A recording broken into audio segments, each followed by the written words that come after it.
Assalamualaikum warahmatullahi wabarakatuh. Selamat pagi anak-anak. Apa kabar kalian hari ini? Alhamdulillah semua baik ya. Sebelum kita memulai pembelajaran kita hari ini, marilah kita awali dengan berdoa.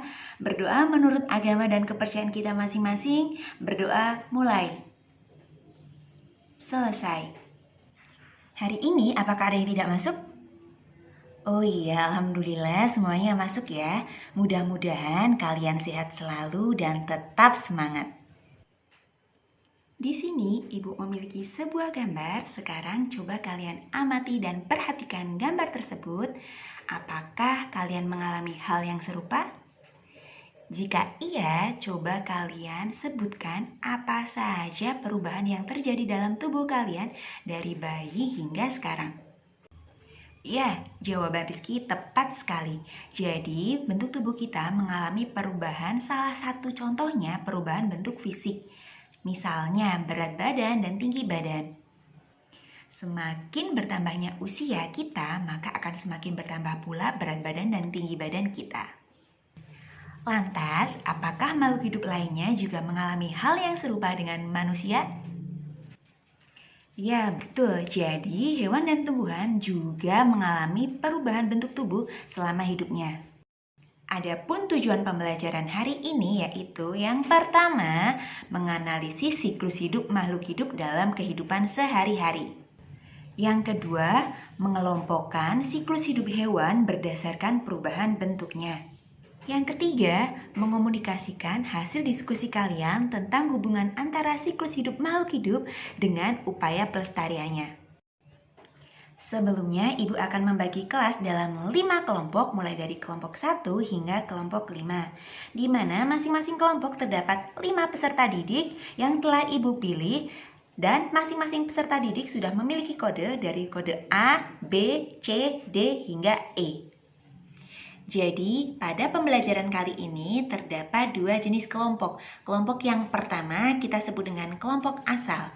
Kelompok ini terdiri dari 5 peserta didik dengan kode A hingga kode E. Sedangkan untuk kelompok yang kedua kita sebut dengan kelompok ahli atau tutor.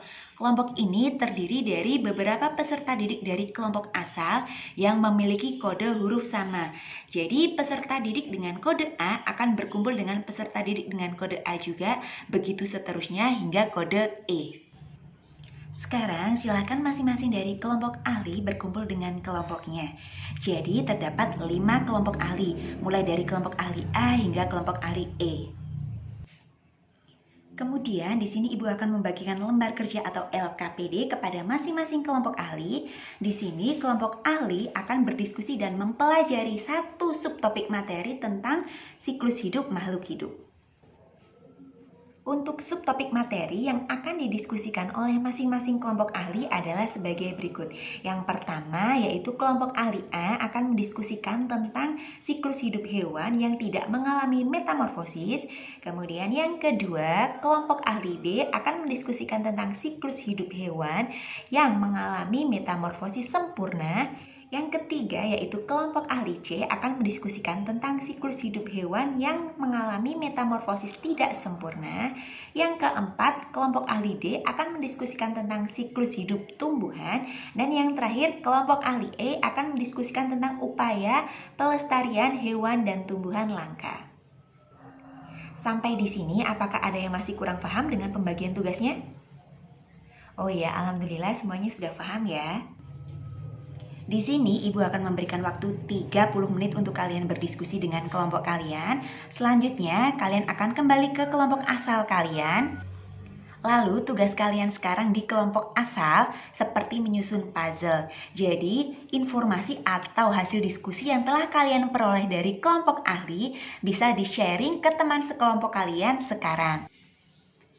Jika semua peserta didik telah menyampaikan informasinya kepada teman-teman mulai dari materi A hingga materi E, maka akan terkumpul sebuah materi yang lengkap tentang siklus hidup makhluk hidup.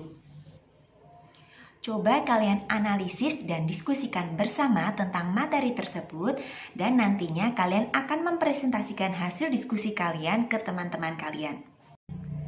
Bagi kalian yang sudah siap, silakan kalian presentasikan hasil diskusi kalian ke teman-teman kalian. Adakah yang sudah siap? Oh iya, kelompok satu. Silakan anggota kelompok satu mempersiapkan diri dan mempresentasikan hasilnya ke teman-teman. Beri tepuk tangan untuk kelompok satu yang telah mempresentasikan hasilnya. Bagus sekali untuk presentasi dari kelompok satu. Apakah ada kelompok lain yang akan menanggapi atau memberi pertanyaan kepada kelompok satu? Oh iya, silakan kelompok tiga. Wah, mantap sekali untuk jawaban dari kelompok satu. Dan terima kasih juga untuk kelompok tiga yang telah memberikan pertanyaannya. Nah, pada pembelajaran kita kali ini, maka dapat kita simpulkan bahwa yang pertama, setiap makhluk hidup memiliki siklus hidup masing-masing. Kemudian, yang kedua, dalam upaya pelestarian makhluk hidup banyak sekali langkah-langkah yang dapat kita lakukan. Salah satunya yaitu dengan mengetahui siklus hidup makhluk hidup tersebut. Cukup sampai di sini pembelajaran kita hari ini, dan jangan lupa review kembali materi yang telah kita pelajari hari ini. Ibu akhiri, wabillahi taufik wal hidayah. Wassalamualaikum warahmatullahi wabarakatuh.